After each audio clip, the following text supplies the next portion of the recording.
propios da súa zona, da súa localización, da súa área. Pois, por exemplo, en lugar de a precipitación que decíamos antes, pois ter alternativas que poden ser como chuvia, choiva ou, como en algunhas áreas de Galicia, mesmo chuva. Se trataba de buscar expresións que fosen de uso habitual en determinadas zonas e para eses usuarios proporcionarlle o texto un pouco, digamos, modificado ou alternativo con esas variantes.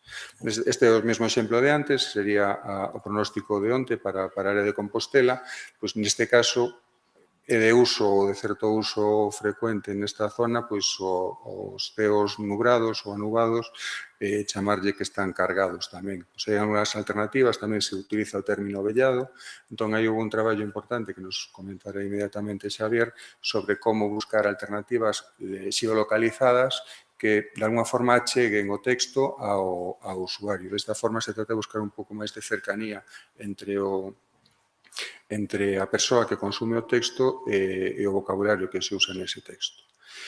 Se en lugar de ser o pronóstico para Santiago, por exemplo, temos o pronóstico para o Concello de Santiso, tamén o de onte, pois vemos aquí, pois este é o pronóstico oficial, o que aparecía onte na página, as realizacións alternativas as temos por aquí, pois hai cambios nos termos que se refiren á cobertura nubosa, na precipitación, pois neste caso non hai moita variedade, pero, por exemplo, na realización que temos para as temperaturas, non solamente ou non tanto no vocabulario como tamén digamos, na forma e na expresión tamén se incorporou algo de diversidade.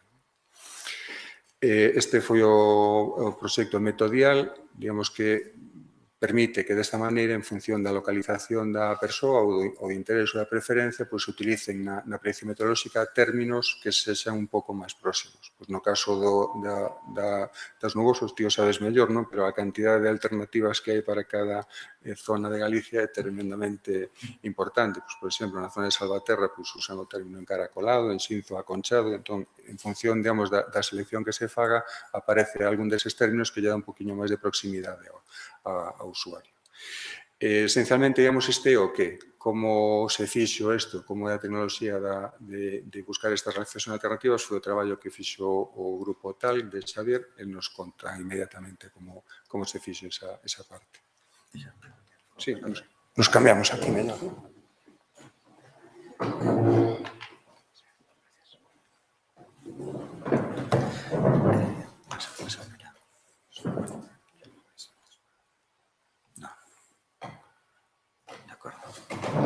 Moitas grazas.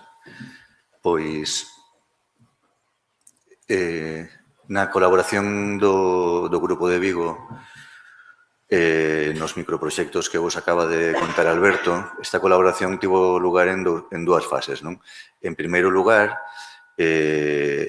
o microproxecto Meteogalnet o que intentou foi darlle unha ferramenta para enriquecer, en canto a variación sinonímica, os pronósticos do tempo xerados pola aplicación de GaliWeather. E na segunda fase, que foi no 2018, o microproxecto Meteodial, o que intentamos foi enriquecer aínda máis esa variación nos proxectos, nos pronósticos xerados por GaliWeather, incorporando a variación dialectal, de maneira que os pronósticos tivesen unha selección léxica en canto a dialectalismos cercana ou o máis cercana posible á persoa que fai a consulta. Isto ten, algunhas dificultades relacionadas coa normativa do galego que agora veremos tamén. A base de datos léxica que usamos como recurso consultado por GaliWeather durante a xeración dos pronósticos é o Bornet, que no caso do galego denominamos Galnet. O Galnet é unha rede léxica, semántica, multilingüe, na que os nós son conceptos e os fíos que unen os nós son relacións semánticas.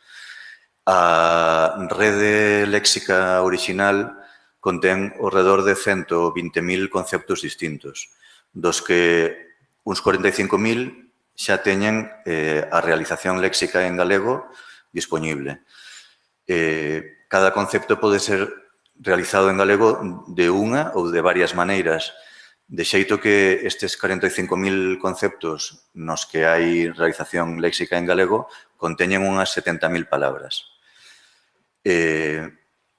O recurso está disponible xa desde algúns anos na rede para consulta humana, pero tamén é usada pois, por aplicacións informáticas, non? Como, por exemplo, Galiweather neste caso. Para exemplificar un poquinho como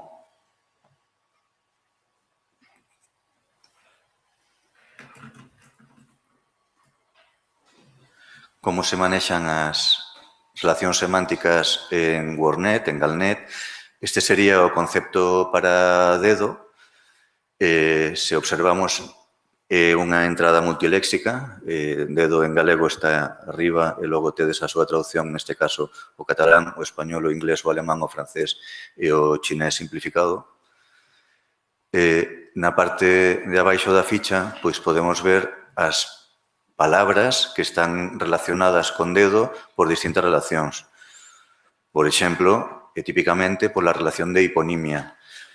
Dedo relacionase por hiponimia cos tipos de dedos, de tal maneira que entre os hipónimos de dedo é normal atopar as palabras cachapiollos, ou índice, ou anular, ou o pequeniño, o maimiño, etc.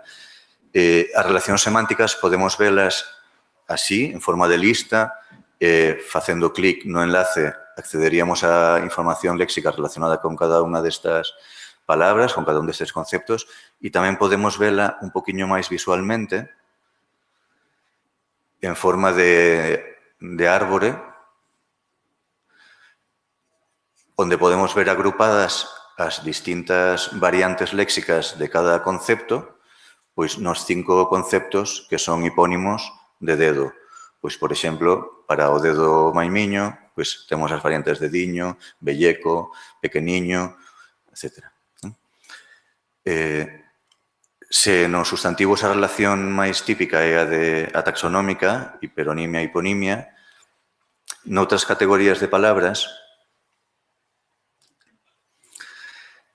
como, por exemplo, nos adxectivos, a relación típica podría ser a antonimia. Se entrásemos na información sobre un adxectivo como rápido, veloz, ademais de ver as súas traduccións a distintas linguas e distintos contextos de uso, veríamos, por exemplo, entre os seus antónimos, lento e vagaroso, nun único concepto que ten estas dúas variantes sinonímicas en galego. Ou, no caso dos verbos, por exemplo, unha relación típica podría ser causa-efecto e así, por exemplo, pois no concepto de matar, se observamos os conceptos relacionados, pois podemos ver como que matar é a causa de morrer, pero nas súas distintas realizacións léxicas, que neste caso inclúen, ademais, moita fraseoloxía, grazas a un proxecto que fixemos con Maruxa. Botar o espírito, botar a alma, chamar a Deus, estirar a pata, dar a alma, faltar, finar, tantas outras que usamos en galego para dicir morrer. De maneira que nesta rede léxico-semántica o que queríamos utilizar como recurso para ampliar a versatilidade na xeración léxica, na selección léxica dos pronósticos xerados por Galiweather, para que o léxico da meteoroloxía estivese moi ben representado, ampliamos as palabras relacionadas coa meteoroloxía, é dicir, o dominio léxico da meteoroloxía, coa axuda do coordinador de predicción operativa de Meteo Galicia, Juan Taboada, que actuou como experto en meteoroloxía para guiarnos na ampliación e revisión de todas as palabras relacionadas con conceptos do dominio da meteoroloxía en galego. De maneira que ese foi un traballo que realizamos con Miguel Solla, aquí presente, que foi contratado na rede de Tacandali, e supuxo a revisión e ampliación dunhas 1.200 palabras relacionadas con este dominio. Ese foi o proxecto Meteogalnet. O seguinte proxecto, o ano seguinte, foi Meteodial, que consistiu en non meter variantes sinonímicas dos conceptos relacionados coa meteoroloxía, senón en introducir variantes dialectais. Para iso, tomamos como fonte lingüística o ALGA, o Atlas Lingüístico do Galego, e baleiramos o seu tomo 5 no Galnet, introducindo todas as variantes dialectais relacionadas coa meteoroloxía e todas as localizacións de cada unha desas variantes na base de datos léxicas. Iso supuxo ampliar o Galnet en 1.200 sinónimos xeolocalizados, dos que podemos ver un par de exemplos. Por exemplo, chuvia, a típica palabra que se usa nas clases de lingüística para, neste caso, exemplificar a variabilidade a que utilizou Alberto. Temos que chuvia ten 4 sinónimos no Galnet como choiva, chuva, chuvia e precipitación. Se vos fixades na variante chuva, diante da palabra aparece unha etiqueta dial, que lóxicamente significa dialectalismo ou dialectal. Iso é así porque con esa etiqueta o que indicamos é que este dialectalismo non se encontra recollido no dicionario da Real Academia Galega. É dicir, unha palabra non normativa en galego, oficial. De maneira que esta é unha información que o seleccionador léxico de Galiweather poderá ter en conta a hora de xerar un pronóstico coa palabra chuva. Se nos fixamos na palabra chuva, as palabras que teñen unha xeolocalización teñen unha indicación diante. Se miramos onde está localizada a palabra chuva, vemos que está localizada en Bueu e Moaña, nos concellos de Bueu e de Moaña, de acordo cos datos do ALGA, non sempre, que están... Aquí temos isto é unha ferramenta de visualización da información xeográfica, non? Onde nos sitúa os concellos onde se usa esta variante. Pois ben, como vos dicía, esta variante, o non ser dialectal, o non ser normativa, pois iso indícase coa etiqueta dial e logo é unha información que lle transmitimos á aplicación de xeración de pronóstico para que a teña en conta. Un exemplo aínda moito máis rico en dialectalismos sería o de Poalla.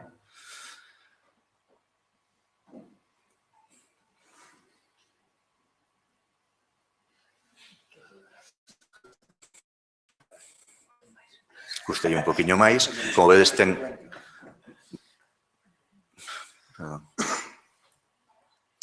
bastantes máis realizacións, cada unha delas xeolocalizada en distintos lugares do país, e toda esta información recollida en 1.200 palabras está aí disponible para a aplicación de Galiweather para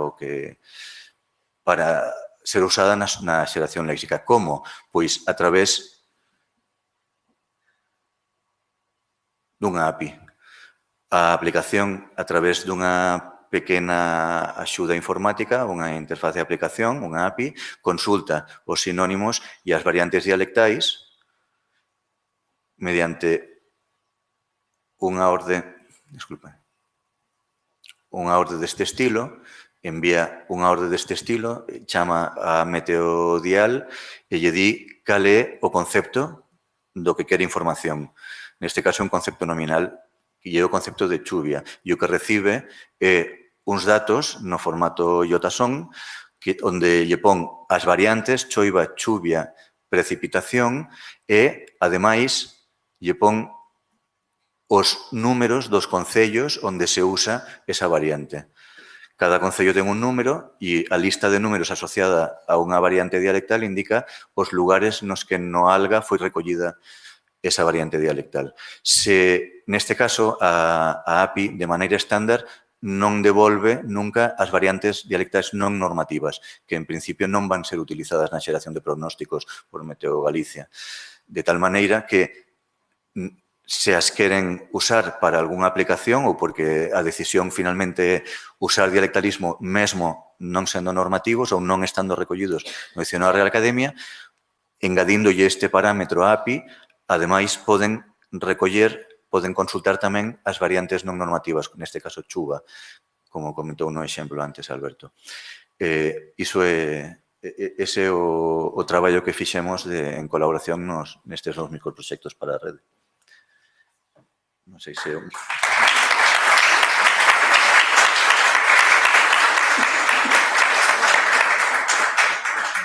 que non hai previsto para... Temos que pasar a saltar o seguinte, non? Sí, estamos. O relatorio, unha ferramenta para o recoñecemento automático. Hai preguntas? Sí, bueno, pois hai preguntas, sí. Despois,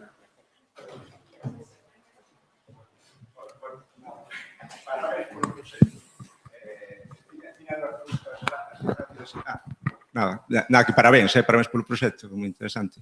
Tiña dúas preguntas. Como se tratades a desambiguación, é dicir, se cando xerades unha nova palabra, un sinónimo, contades co contexto para saber se o sentido é correcto nese contexto?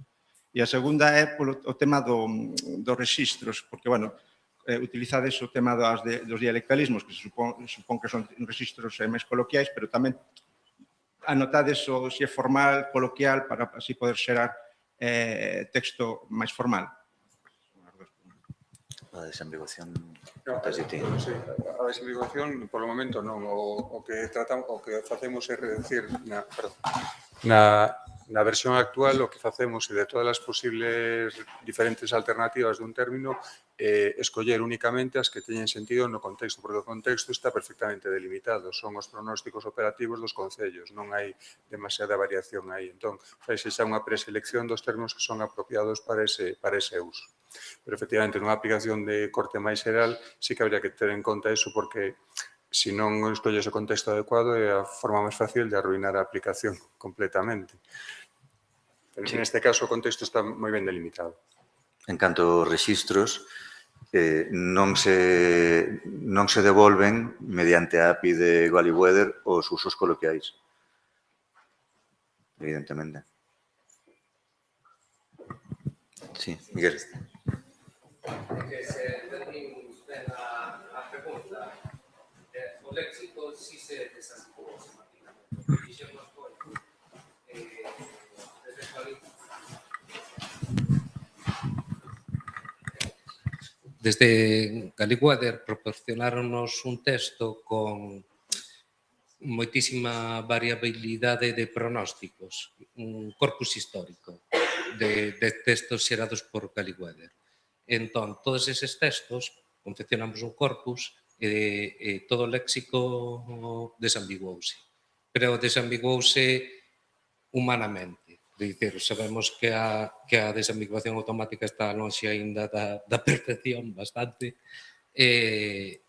desambiguouse humanamente, entón identificáronse todos os sentidos, eses sentidos foron os que se traballaron.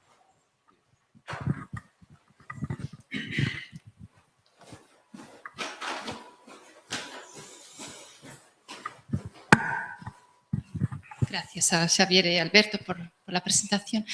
Unha das preguntas ten que ver se hai traballo de post-xeración, digamos, de post-edición da revisión. Refírome do resultado que nos dá a aplicación. E a outra ten que ver máis unha reflexión, pero pregunta tamén. Sempre que nas clases, cando falamos de traducción automática, poñemos como exemplo de dominio restringido a linguaxe da meteoroloxía. E sempre sai o caso do galego de que de dominio restringido nada. O sea, non é que haxa un alto grau de ambigüidade, pero sí que hai a variabilidade tan grande que fai difícil xestionar eses datos e o que acabades de contarnos agora, desde o punto de vista técnico. Algo así, pensastes en algún momento en trasladalo a outros ámbitos temáticos, entre aspas, menos restringidos, ou ámbitos médicos, ou se hai algo para o galego, e refírome para o galego. Gracias. Respecto, digamos, aquí hai que ter en conta, digamos, que a forma, o contido, digamos, que se produce non é, digamos, para consumo de calquera tipo de usuario, non é totalmente xenérico, sino que trata de reflexar como quere o meteorólogo que se expliquen certos eventos. Entón, estamos sempre, digamos, atados a ese requisito. Si un posible uso tremendamente interesante que entraría de cheo no que comentas ti é facer unha descripción máis coloquial do pronóstico do tempo, que entón sería, digamos, con moitas máis variantes, para nada sería, desde logo, un contexto moi delimitado, sería un proxecto de moito interés, pero diferente. Aquí, tendo en conta que está na página oficial, hai que falar como fala o meteorólogo, e non permitirnos demasiadas licencias nese sentido, non?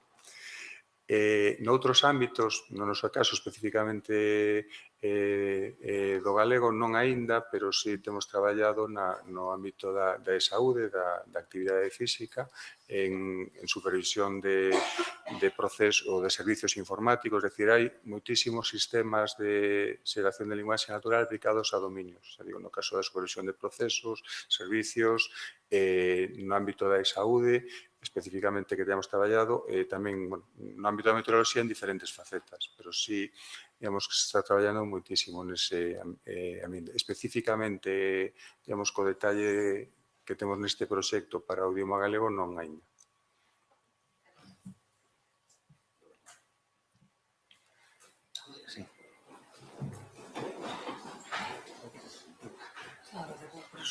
A última, por cierto.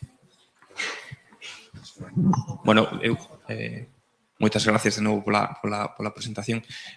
A miña pregunta vai sobre a parte temporal. O sea, eu vin aí que cando se fai unha consulta a API se devolve información, aí, por exemplo, na parte de localización unha lista de concellos, se devolven uns códigos deses concellos que suponse, bueno, eses códigos serán estándar, que están referenciados. Okay.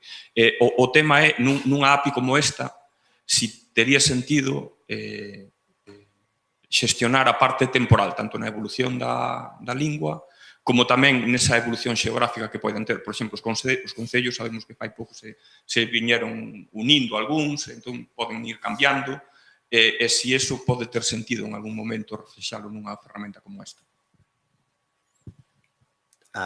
Actualmente, o que devolve a API é a asignación aos concellos tal como están agora mesmo constituídos. Cada un ten un número e a API está documentada con esa lista de códigos. Non dá maior información sobre a evolución histórica da formación dos concellos.